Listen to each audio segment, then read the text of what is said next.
Western railway employ union અમદાવાદે વિરોધ પ્રદર્શન કર્યું। રેલ કર્મચારીઓની વિવિધ પડતર માંગણીઓને લઈને વિરોધ પ્રદર્શન કર્યું। ગાંધીધામ રેલવે સ્ટેશન પાસે ડબ્લ્યુઆરયુએ સૂત્રોચ્ચાર કર્યા। યુનિયનના મંડળ મંત્રી ઘનશ્યામ યાદવની આગેવાનીમાં સૂત્રોચ્ચાર કરાયા। ડબ્લ્યુઆરયુના મંડળ અધ્યક્ષ જ્ઞાનેન્દ્ર વર્માની આગેવાનીમાં ધરણા યોજાયા।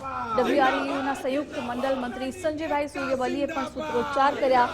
રેલવેના લોકો પાયલટની પડતર માંગણીઓનો ઉકેલ લાવવાની માંગ છે। લોકો પાયલટની કામગીરી અને સુવિધાઓ વધારવાની પણ માંગ કરી રહ્યા છે। લોકો પાયલટના અનિશ્ચિત ડ્યુટી અવર્સને લઈને પણ વિરોધ નોંધાવાયો। રનિંગ સ્ટાફની ડ્યુટી 9 કલાકથી વધુ ન હોવી જોઈએ તેવી પણ માંગ છે। રેલવે બોર્ડે નક્કી કરેલા 8 કલાકના બદલે વધુ ભારણ હોવા સામે આ વિરોધ છે।